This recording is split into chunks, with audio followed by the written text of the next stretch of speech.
Welcome to the Underground, the Steel City Underground, a Pittsburgh Steelers podcast made by fans like you, for fans like you.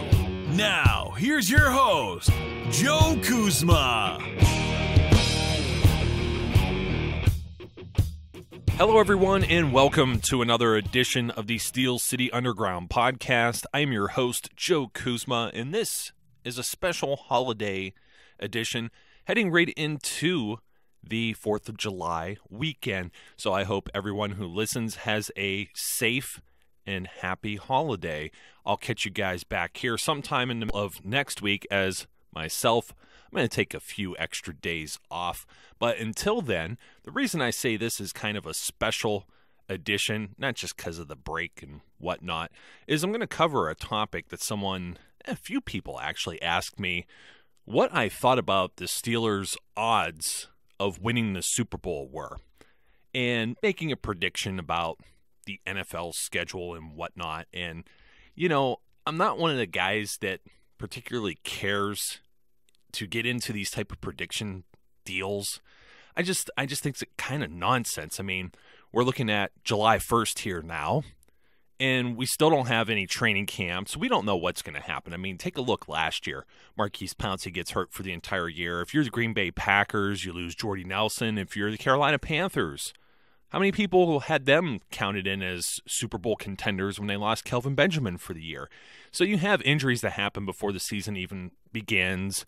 There may be, albeit one of these oddball trade deals, but it might happen. The Steelers traded for Jacoby after they lost their consistent kicker, Sean Sweezum. These sort of deals happen. And when we don't have football yet, it's very hard to predict what is going to occur. It's very hard to predict even when football does start and you're playing in September, because it's almost like now with this new CBA, and I think Bill Belichick's the one that was quoted saying this, the first month of the football season is just an extension of training camp. I mean, these guys don't get to hit each other with pads as much, and et cetera, et cetera. And you see it a lot of times in just sloppy play, missed tackles, and whatnot. And by the time you get to December, you could really kind of separate the men from the boys, so to speak. But even at that point, when you know what teams are going to have byes and what teams may have a shot at the wild card and all of that noise, we still don't know who's going to win. So making predictions this early in the year and even earlier than this are, kind of all for naught. And it's not really my thing, but you know what? I thought I was going to have fun with this. So I'm going to go through the Steelers schedule today, and I'm going to go one by one and look at their opponents, and I'm going to give you what I feel is my honest opinion on each of these games. Before I do so, I just wanted to give a quick shout out. One of the guys I was talking to about this topic, my buddy Charles, runs Facebook page and probably more Facebook groups than I even belong in, and he's just looking for a few more followers over on one of his really, really cool pages on Facebook. It's called Pittsburgh Sports Nation. You could find that if you happen to go to the Steel City Underground Facebook page, and if you're not on a mobile device, you'll see all the pages that we like, and Pittsburgh Sports Nation is one of them. So you could head on over to Facebook and help them out. And they cover everyone from the Pirates to the Pens and the Steelers. And I was talking with Charles about this subject, and I was chuckling, and I said, you know what? You might be on to something. Let's see what each of these teams does for this 2016 schedule. Let's see what the Steelers are going to do against, let's start with week 1. September 12th, Monday Night Football on ESPN. The Pittsburgh Steelers are going to take on the Washington Redskins. And Kirk Cousins is apparently one of the quarterbacks in the NFL Top 100. Apparently, they just let anyone in the NFL Top 100, and they choose everyone's positions by throwing darts at a board. And I will be covering this next week. It could be the very first podcast I release next week, so it might be real late into the week because I'm just waiting to see where they place the other quarterbacks that are ahead of Ben Roethlisberger. There's 5 of them, or there should be 5 of them based on who hasn't been announced yet as well. So this will be very interesting to see because can't believe that Ben Roethlisberger's not even a top 5 QB. But you know what? Kirk Cousins is one of the top 100 players in the NFL. The Steelers should be terrified at this team. They do have Deshaun Jackson. He's been kind of on a slide. He did okay last year. I'll take that back. Jordan Reed, tight ends have always been a pain in the behind for the Steelers. This could be an interesting opening game. I really don't know how to feel. The Steelers aren't always a good road team, as we know. But then again, this will be the start of the NFL season. So maybe the road bug hadn't quite gotten to them yet for Monday Night Football. And I think I'm going to go with the Pittsburgh Steelers in this game. I think we're going to see a revamped defense. It's not going to exactly be pretty, like I said. But I'm going to take the Pittsburgh Steelers winning against the Washington Redskins here in Week 1. 28-21. What do you think? I think it's going to happen. So we're going to head on over to Week 2. And the Steelers are going to be at home against the Cincinnati Bengals, opening up at home against Andy Dalton, the Red Rifle. Andy Dalton had one of his better seasons last year, and I'm actually quite surprised that some of these, whoever comes up with the top 100 list, didn't put Andy Dalton ahead of Ben Roethlisberger, because that's usually how they figure these things out. Let's take the most terrible players and put them. I think Kirk Cousins was actually ranked ahead of Andrew Luck. Even though Andrew Luck had a pretty bad season last year, who would you rather have on your team? And out of those two, and then add Andy Dalton to that, out of those three, between Dalton, Luck, and Kirk Cousins, who do you want on your team? Okay, pretty easy. But I think Andrew Luck was 95 or 96 or something like that. Just a complete nonsense list. So the Steelers get the Bengals, and the Bengals won't have Vontaze Burfict. And it seems anyone that has any common sense knows the NFL pretty much.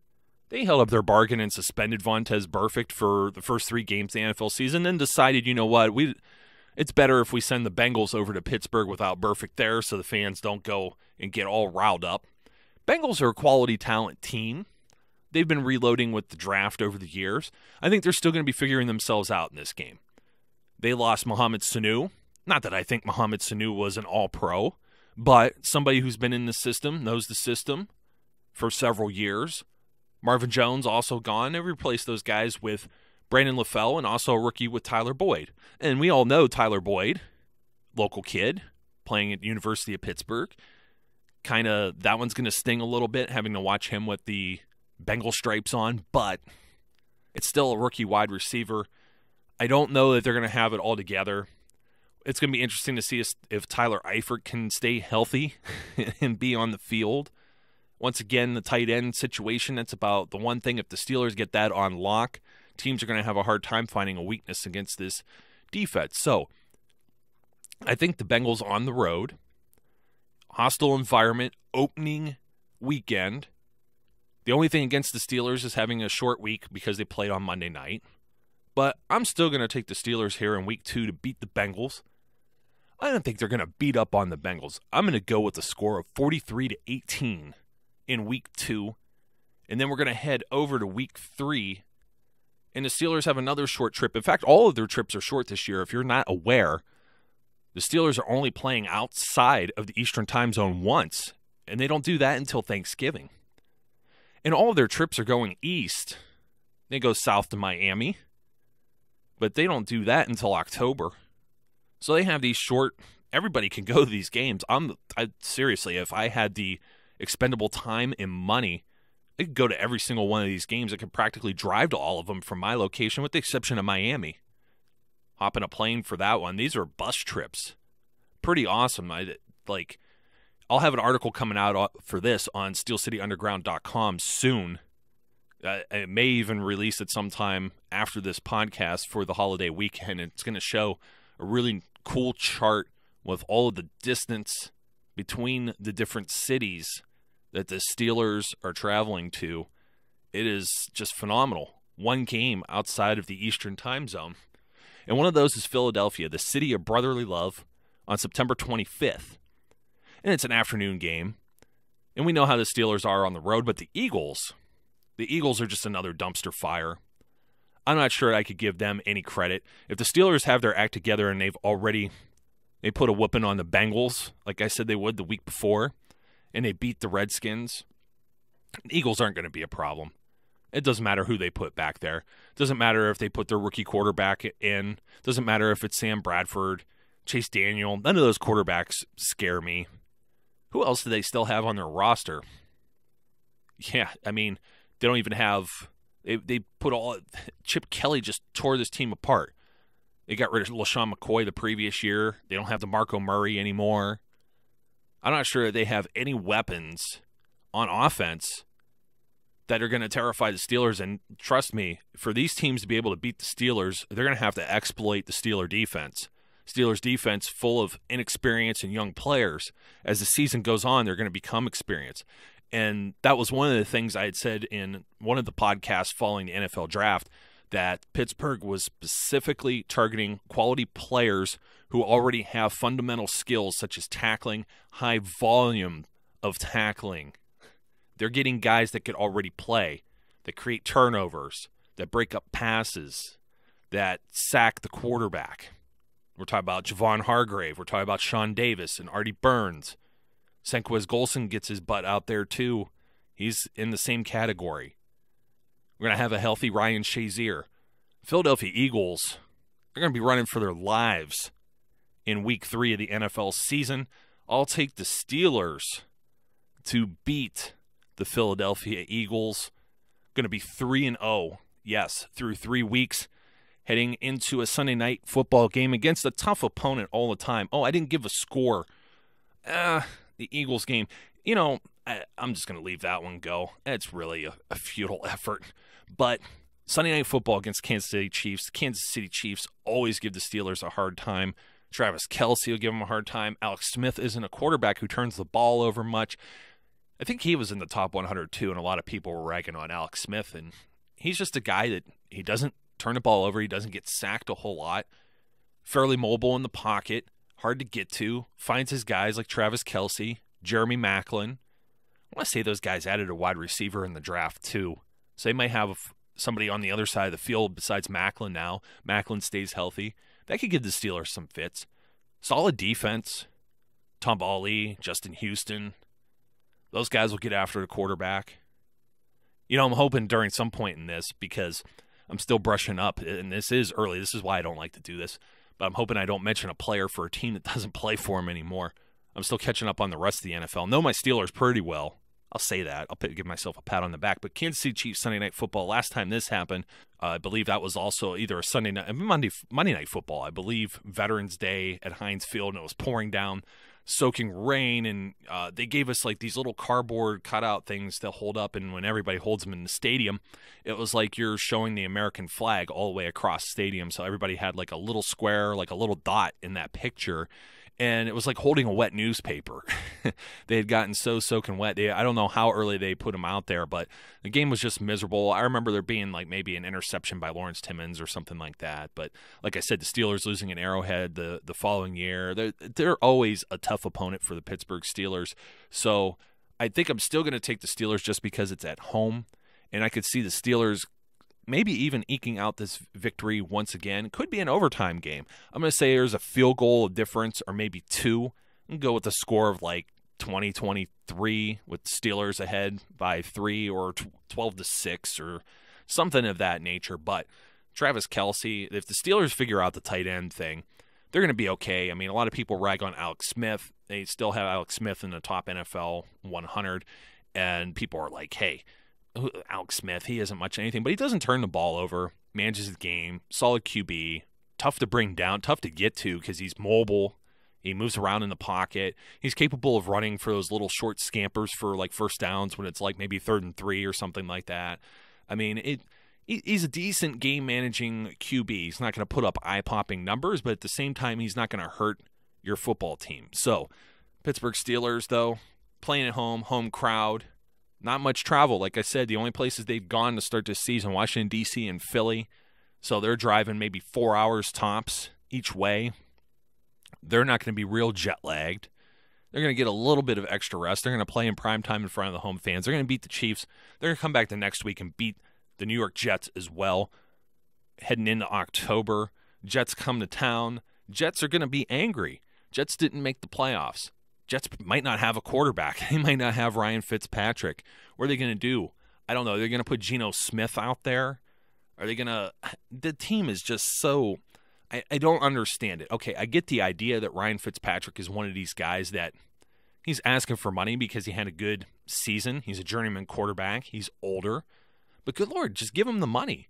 You really think Geno Smith's going to put up the numbers that Ryan Fitzpatrick does? So if the Jets don't have Ryan Fitzpatrick, this is a real easy – I just go Steelers. If they have a decent QB under center by the time they get to October that's throwing the ball to Eric Decker, Brandon Marshall, they have Matt Forte in the backfield now, that's an offense that might be able to give the Steelers defense a little bit of problems. But I don't know exactly how the Jets defense is going to turn out. The Jets defense, and you have their head coach Todd Bowles entering his second year, and he's a defensive guy, of course. And he's kind of like a Mike Tomlin, defensive-minded coach that they brought in as a head coach and just kind of keep that thing going after Rex Ryan left. And you see he almost got them into the playoffs last season. Luckily he didn't. That helped the Steelers out. So I don't really know how to gauge the Jets this early in the year. It's another one of those teams that could win 4 games this year or they could win 10. Really hard to say. I don't know if they're going to just drive off a cliff or if they're going to be a solid football club. But I do think the Pittsburgh Steelers, once again, playing at home, I think they've figured it out. I think they're separating themselves at the head of the pack as one of the top teams in the AFC. And they're going to do that before heading down to South Beach in Miami. I'm going to give Miami absolutely zero credit. I don't know who they have left on their team. They have Jarvis Landry, but, I mean, that'd be like the Steelers only playing with Antonio Brown, which would be okay, but we saw how that turned out when you didn't have Ben Roethlisberger under center, and the Miami Dolphins do not have a Ben Roethlisberger. They do not even – I don't even know who they have as a running back anymore. They sent Lamar Miller packing out of town. They have Ndamukong Suh, but that's the only guy in the defense because they don't have enough money to pay anyone else after they fulfilled his contract. They went on a fire sale of their whole secondary. It'll be interesting. First-year head coach. You are traveling down. It's a little warmer weather. You've been playing in the cool weather, so there's going to be some humidity and stuff like that. It's going to be very similar to when the Steelers played San Diego, except a little bit later in the year, being Week 6. I don't see the Dolphins putting up much of a fight. I think the Steelers will handle them quite easily. I'm just going to jump right over to Week 7. If you're following pace, yes. I haven't picked the Steelers to lose any one of these games yet. I think the only one it's really – the Bengals could give them some trouble. I think the Chiefs could give them some trouble. Those are winnable games. In the NFL, there isn't much that separates the winners and the losers. This is a league of parity. We're going to see that with the New England Patriots.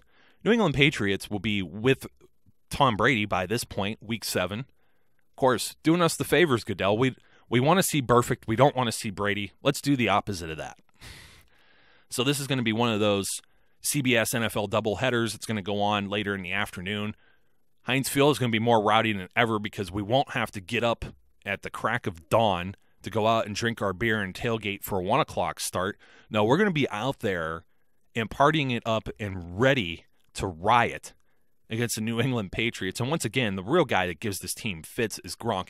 And I'll tell you what, Josh Scobie doesn't miss those field goals last year. The Steelers are in that game, despite only having 10 defenders on the field and leaving tight ends open and letting even Scott Chandler score a TD in last year's NFL opening game.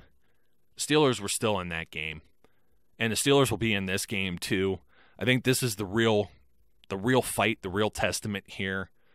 They're not playing on the road. They come back from like Miami. That's going to be like a vacation.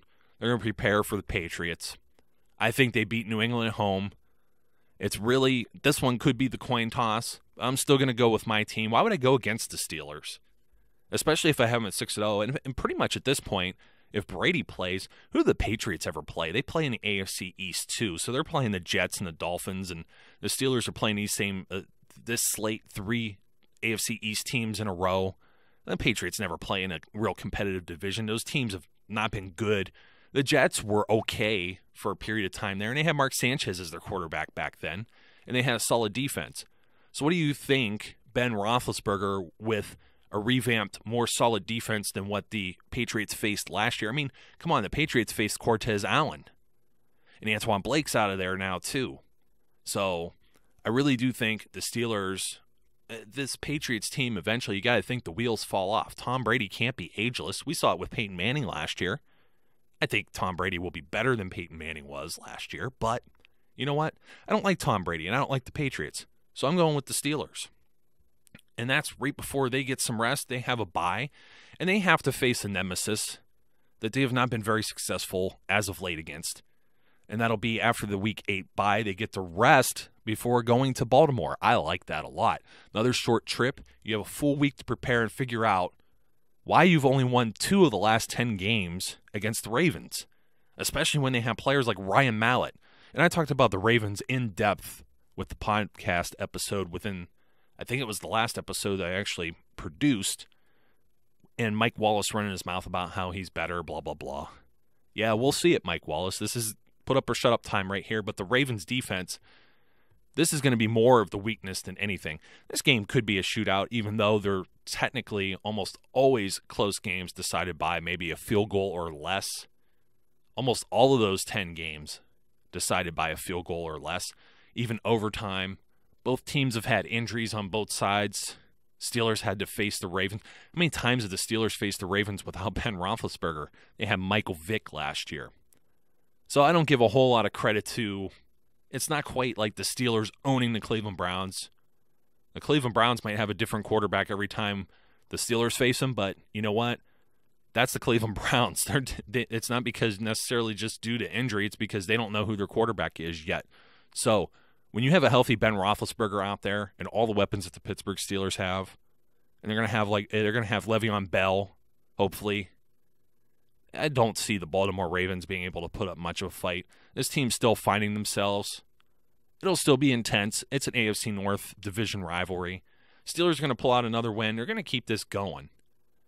They're going to go 8-0 into the midway point of this season where they host the Dallas Cowboys. And Dallas Cowboys come to town, and I don't have a whole lot of respect for Tony Romo. Des Bryant could get 100 yards receiving or whatever and score a touchdown. But Tony Romo's good for 3 or 4 picks against a defense that could put on some pressure. And this Steelers defense put that pressure on last year.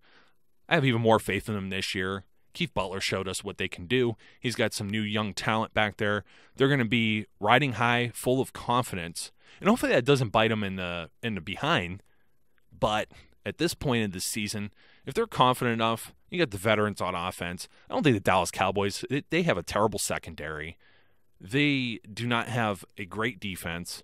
And I'm trying to think now, unless it's appealed, they may not have Rolando McClain in that defense either. They're still trying to figure out what's going on with all these different suspensions and players that may not be available to them, even at Week 10 in the season. This is a kind of on-again, off-again rivalry.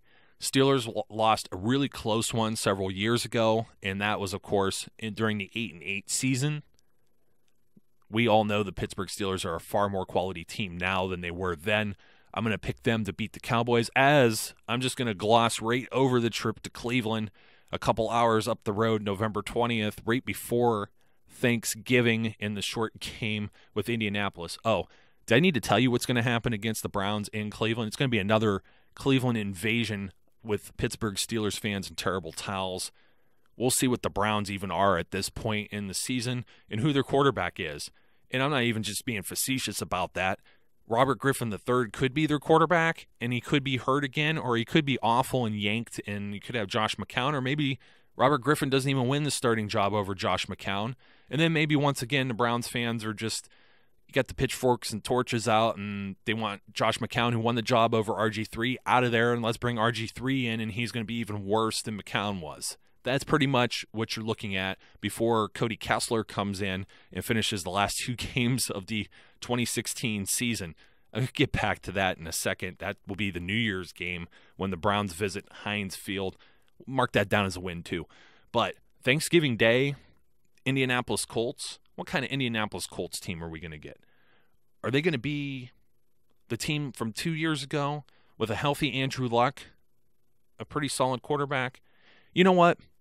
The Steelers have absolutely owned the Indianapolis Colts over the last 2 years. They blew them out 45-10 in 2015. It was just like unbelievable.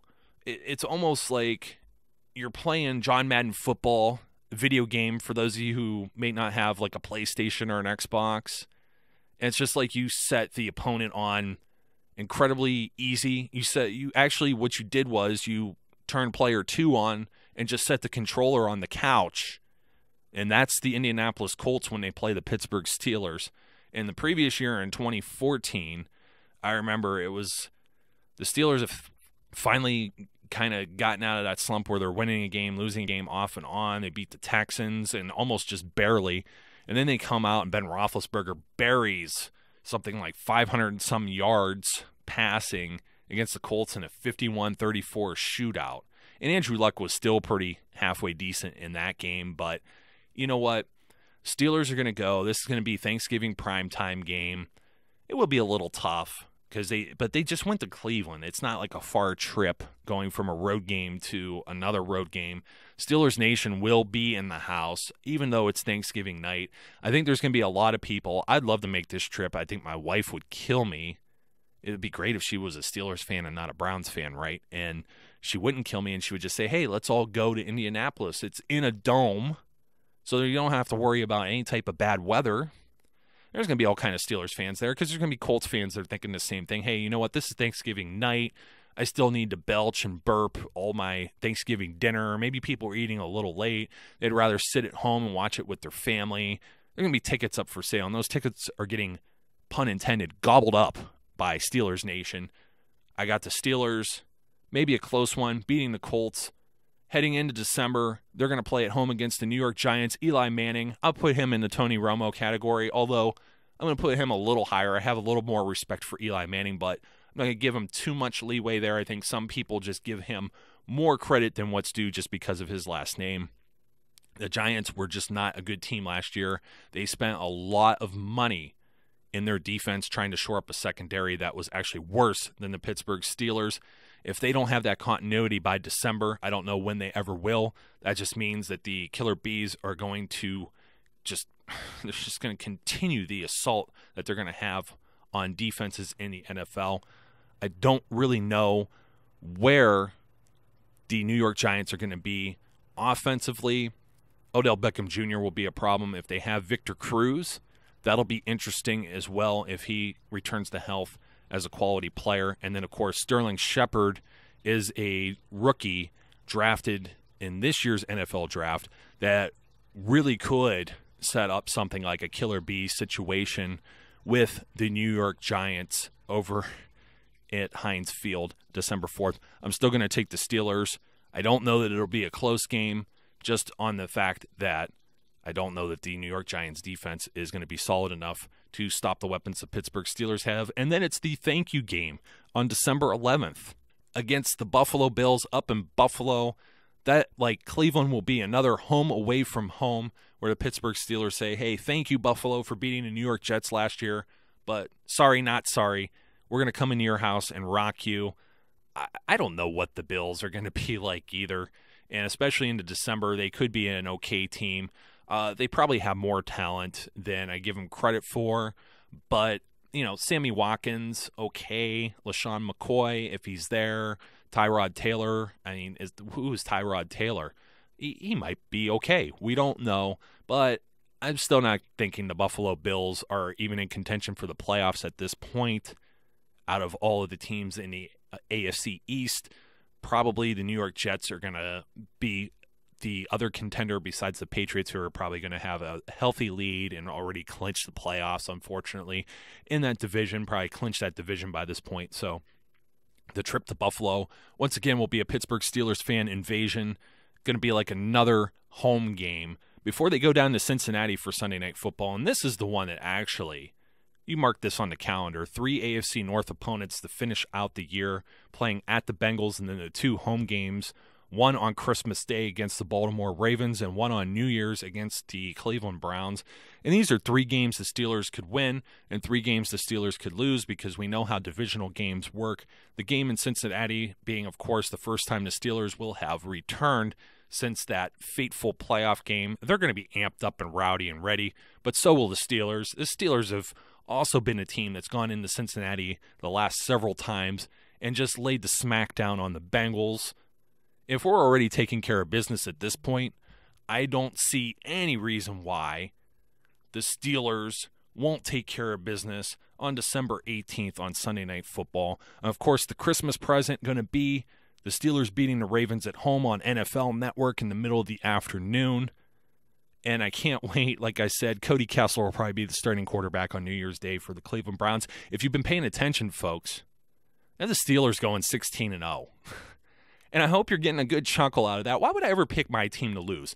Legitimately, I could see maybe 3 games out of this being a real problem. And that's considering if there's some splits with the divisional opponents. But the Steelers definitely have to win 4 games in this division in order to win the division.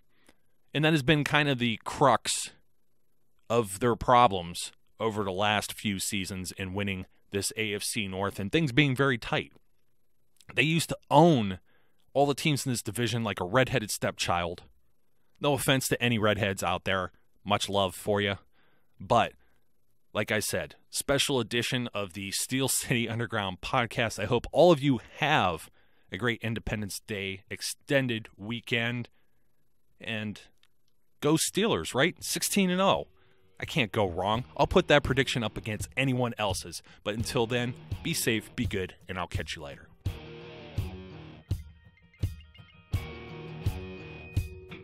We would like to thank you for listening and remind our listeners to follow us on social media and our website, www.steelcityunderground.com.